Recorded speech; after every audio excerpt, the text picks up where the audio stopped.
विरोध है, ईर्ष्या रखते हैं, तो मैं खुला आमंत्रित करता हूं, दम है तो एक बार ब्राह्मणों का तप और ब्राह्मणों की तपस्या, संतों की शक्ति, संतों की जुक्तियां, संतों की तेज का एक आप कितने भी क्रीम पाउडर लगा लेना, कितने भी बड़े धनवान और ज्ञानवान बन जाना, लेकिन ब्राह्मणों का जो वेद पाठी मंत्रों का जो उच्चारण करने की ध्वनि होती है, वो एक बार सुर से एक मंत्र तो बोल के देखो, लाइन फूक जाएगी। लाइन 33 के भी बड़ी लाइन, जो ब्राह्मण चारों धर्मों वर्णों के सभी को साथ लेके चलने वाला यह धर्म है, यह वर्ण है, जो अपने बड़े भाई ब्राह्मण होने के नाते छोटे भाई, उनसे छोटे भाई, उनसे छोटे भाई एक साथ मिलजुल कर रहते हैं।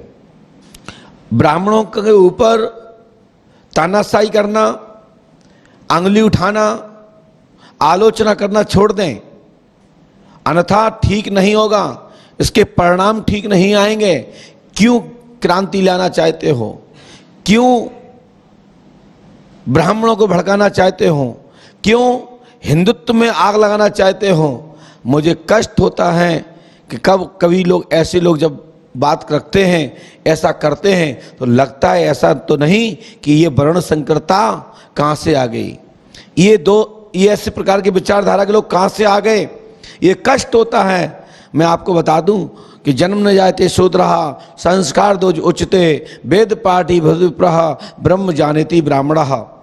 जो ब्रह्म को के बीच में डायरेक्ट संबंध रखता है, आपस में जो समझने की क्षमता रखता है, जो ब्रह्म से परस्पर चर्चा रखता है, जो ब्रह्म जानेति ब्राह्मणः, जो ब्रह्म को पहचानवाता है, जो ब्रह्म को पहचान देता है और ब्रह्म को साक्षात्कार करा देता है और आपके जीवन में परिवर्तन कर देता है, वह ब्राह्मण और साधु संत ही तो हैं।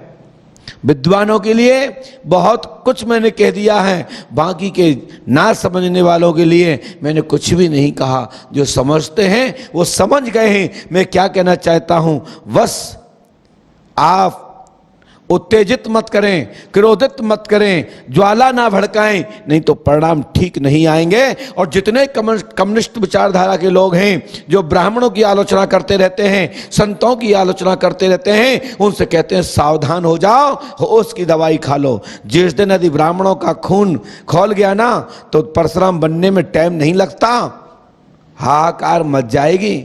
साथ में जो ब्राह्मणों के अनुयायी गण हैं, जो ब्राह्मणों को जानने मानने पहचानने वाले लोग हैं, जो ब्राह्मणों के लिए जीते हैं, ब्राह्मणों की रक्षा में रहते हैं, ब्राह्मणों से आशा करते हैं लोक कल्याण की, जनहित की, सद्भावना की, सद्ज्ञान की, ऐसे उनके रक्षक गण, उनके वीरगण आपको छोड़ेंगे नहीं, पलक झपकते आपको झपक लेंगे। इसलिए सावधान हो जाओ, सावधान हो जाओ, एक नहीं सभी सावधान हो जाओ। संपूर्ण कुर्मा, संपूर्ण परिवार, सभी लोग एकदम सावधान हो जाओ। इसका अच्छा परिणाम नहीं आएगा जो आप कर रहे हो। इससे राजनीति चमका रहे हो, राजनीति चमकाना चाहते हो, तो ये बात ध्यान रखो, ऐसा कोई दुनिया में नहीं जो ब्राह्मण क्षत्रिय वैश्य भारत के 4 वर्णों के बिगैर सहयोग के कोई अपनी सरकार या सत्ता बना ले।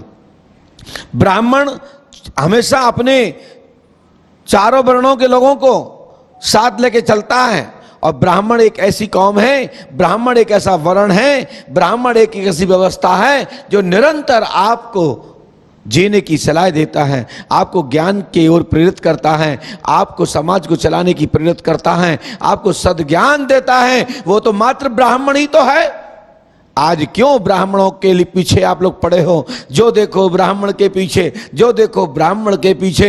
हम कहते हैं जितनी तुम में जान हो, हम कहते हैं जिनमें तुम में जितनी ताकत हो, जितने आप बाहुबल हो, आप अपना उपयोग करके तो देख लो, प्रयोग करके तो देख लो। पलक झपकते तुम्हारा मुंह नोच लिया जाएगा, तुम्हारे कपड़े नहीं बचेंगे तन पर।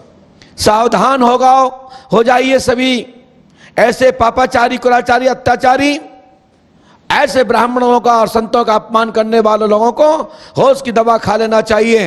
अब ये ध्यान रखो, गलती कितनी बार होती है? 1 बार होती है, 2 बार होती है, 3 बार होती है, बार बार होगी तो निश्चित है कि ब्राह्मणों का क्षत्रियों का और संतों का आक्रोश जिस दिन समाज में आ जाएगा, जिस दिन वो अपनी विद्या पढ़ाना बंद कर देंगे, जिस दिन ज्ञान देना बंद कर देंगे, उस दिन आप लोग शून्य हो जाओगे। इसलिए कहना चाहते हैं, यदि ज्ञानवान बनना चाहते हो, ज्ञानवान रहना चाहते हो, ज्ञान के मार्ग पर चलना चाहते हो, जीवन में परिवर्तन करना चाहते हो, जीवन में विकास चाहते हो, तो आप बस साधु संतों को आलोचना मत करिए। बड़े बड़े ऋषि महर्षियों ने भी ब्राह्मणों का पूजन किया है, बड़े बड़े ब्राह्मणों ने ऋषि महर्षियों को प्रणाम किया है, बड़े बड़े क्षत्रियगण भी ब्राह्मणों की शरण में बैठे हैं। चाहे तो कोई भी वर्ण का व्यक्ति हो, सनातन से ब्राह्मण की शरण में बैठ करके ज्ञान अर्जित करते हैं। अरे जिसको ज्ञान नहीं लेना तो कौन कहता है कि आके ब्राह्मणों की शरण में आओ, कौन कहता है कि आप हमसे ज्ञान ले जाओ। जिसकी जरूरत हो वो ज्ञान ले जाए। ब्राह्मण तो हमेशा निरंतर ज्ञान देने के लिए ही संकल्पित है, और ये वर्ण निश्चित परमात्मा ने किया है। सभी वर्णों के सभी कर्तव्य कर्म सबके निर्धारित हैं। ब्राह्मणों का कर्म कर्तव्य है इतिहास से परिचय कराना, धर्म ग्रंथ से परिचय कराना, भगवान राम कृष्ण एवं देवी देवताओं के विषय में समय समय पर आपको मार्गदर्शन करना। यदि आप भगवान से नहीं जुड़ना चाहते, भगवान को नहीं जानते मानते, आप धर्म को नहीं जानते पहचानते, तो मैं नहीं कहता कि आप पंडुखर धाम आओ। हम लोग नहीं कहते कि हमारी कथा वार्ता सुनो। हाँ, कुछ लोग ब्राह्मण गलत हो सकते हैं, कुछ आचार गलत हो सकते हैं, कुछ और भी विद्वान गलत हो सकते हैं। संपूर्ण जगत के कोई भी सभी ब्राह्मण, सभी विद्वान, सभी आचार गलत नहीं हैं। ये ध्यान रखो, एक दो तो तुम्हारी जात में, तुम्हारी खुद की कौम में भी, तुम्हारे परिवार में भी 10 लोगों के परिवार में 2-4 लोग तो तुम्हारे खिलाफ में रहते ही हैं, और उनकी भी पहचान है कि उनके अंदर ज्ञान नहीं होता, वो समझते नहीं है, बस उनको लूटना झगड़ना आता है। तो हम भी ये कहते हैं, जो गलत है तो परमात्मा देख रहा है।